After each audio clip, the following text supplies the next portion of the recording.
Hi, Dave. Good to see you again. Good to see you. Yeah. Today, I want to talk about gentle parenting because the clear parenting course that you and I developed could be seen as a gentle parenting approach. And I truly stand by it and I believe in it because it really emphasizes empathy and respect and emotional attunement and just a really sensitive, caring way of parenting. And it really discourages using punishment, coercion, shame as a way to engage cooperation and help children grow. But there can be a shadow side to gentle parenting. And you recently wrote a blog post about that I thought was really interesting. Can you give us some of the highlights about that? Yeah, I think the concept and intention of gentle parenting is very good. I think it's accurate. But like a lot of things, too much of a good thing can end up, going sideways. And I think it's the too much of the gentle and not enough of the parenting would be one way to kind of think about it. And what it doesn't include that I think that a systems way of thinking can enrich the concepts of gentle parenting brings to the table is probably the most important one, really, is that, well, there's several. So the first one I'll talk about is that it's a natural tendency in the growth of a child or a human, or like almost any mammal, quite frankly, to grow to be more and more independent and autonomous from their parents. And along the way, to develop that autonomy, they have to be able to do things on their own.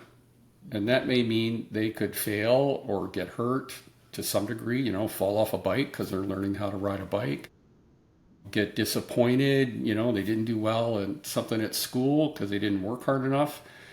And, uh, and so it's how does a parent, in an age appropriate manner, support the child without coddling them, as it were, right? And get the child to learn that, sometimes life is hard and sometimes it has disappointments. And we have to learn how to regulate our emotions and things like that. So that it's, if a child's in grade 8 and they get a really poor mark on a test, it's like, yeah, it sucks getting a bad mark. Let's talk about how much studying you did, right? And, there's a relationship between effort and results. And it's not about you as a person. It's about, do we put in the effort to get the results? And so there's, there's a gentleness with that. There's a respectfulness with that, but it's not hiding. Sometimes you got to work to get a result. And that's part of growing up. And that's a very powerful thing to teach a child, right? In an age appropriate manner. Right. So it's not hiding accountability. Correct. Yes, I absolutely. have a client who has a great deal of does gentle parenting and has a great deal of difficulty holding the child accountable for the outcomes that are happening.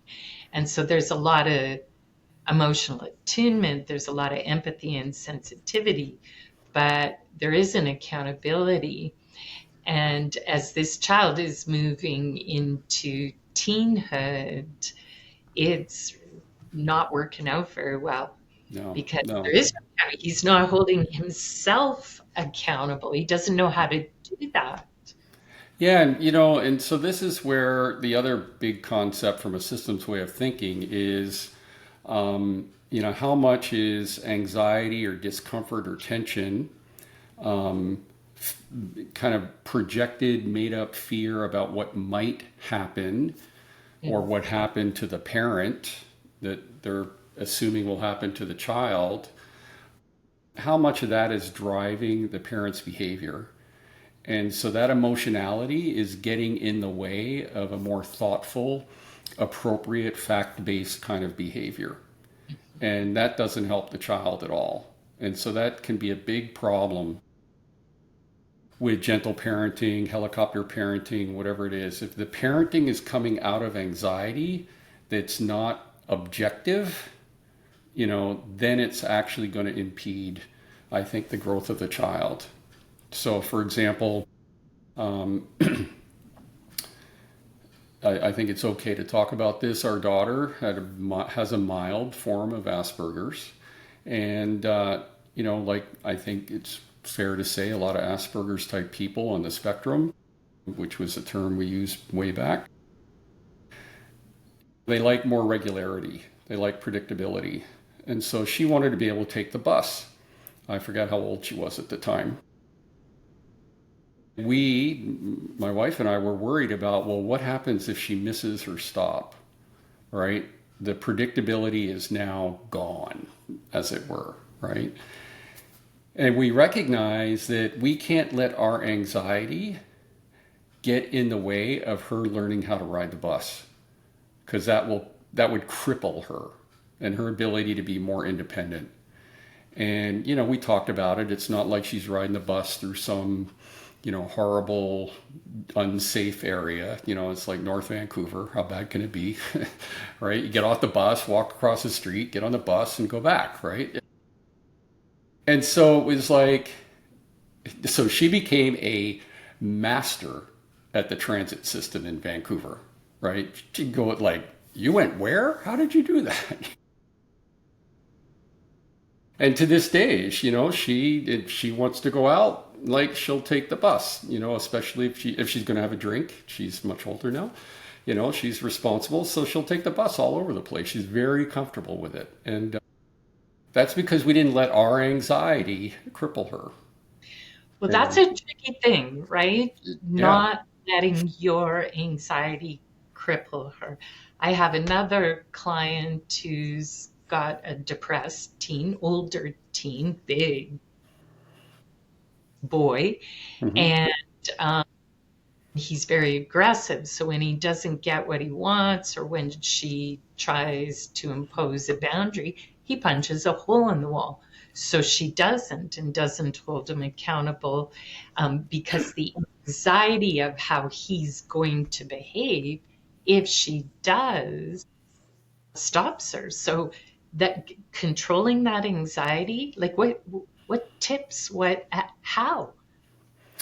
yeah. So this is really tricky because we're now talking about a moment in time, right? That was created through a whole history of behavior, going way, way, way, way, way back, right? When the tire's flat, it's a little hard at that moment in time, right? But it didn't just get that way. Maybe that's a bad analogy, but but hopefully you get the drift here. So I think the thing is that one thing you can be sure of is that this young man uh, knows that he can't get away with this in other areas, and so he never does it. So he's Mhm. capable of controlling his emotions. Mhm. Um, and I remember one time with our daughter, I said to her, if you were living with some folks in an apartment, two other people, would you be doing this? And she goes, no, but you're my parents. Do we need to start charging your rent then? Will that make a difference? Anyway, so yeah, so I mean, this is a difficult situation, but there needs to be consequences. And you're doing the child a favor because if this young man goes out and acts like that in the world, like he could get seriously hurt, Mhm. right? If he does it with the wrong people, he could get seriously hurt. If he does it at work, he's fired, right? If he does it in the presence of a police officer, he's going to jail or tasered or something like that. So like you know, it just is not appropriate behavior, and they have to learn that. So there needs to be some level of consequence for it. So working through the anxiety, one way of doing that is to see the child is capable and able, Yes, not yes, incapable and unable. And to think about the long term impact of not holding the Yes. child accountable. Yes. Now, I mean, if it was my son, and somehow we were just in this kind of situation, it'd be like, okay, we need to talk, right? You know you can't go out in the world and punch holes in things, right? And I imagine they would say yes. And it's like, so why are you punching holes here? You know, what's going on? There's something else going on underneath that behavior of that he feels so threatened or frustrated.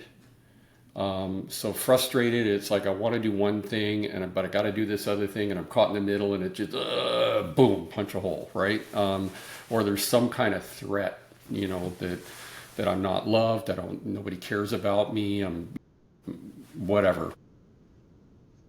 That with a conversation might come out, and then the idea of like, okay, well, let's find a different way to deal with that level of emotion. Like scream in your pillow, right? Punch the pillow. Like, do we need to get you, a punching bag, and you can go have a workout, right? And one of the things that's going to help parents be able to step into that role of empathy, I get you're Mm-hmm. really upset here, and accountability, and in no world are you going to punch holes in the wall, is their own level of differentiation. Not Yeah, getting their them own ability to manage, to sense the emotion that's coming up in them.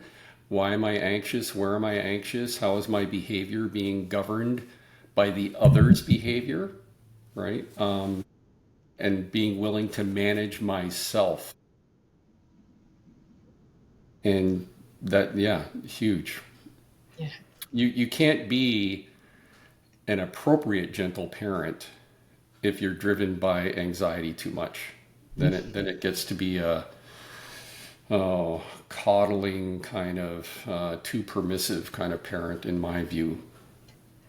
So the difference, because that was a question that came up earlier in my mind, is what is the difference between emotional attunement and coddling?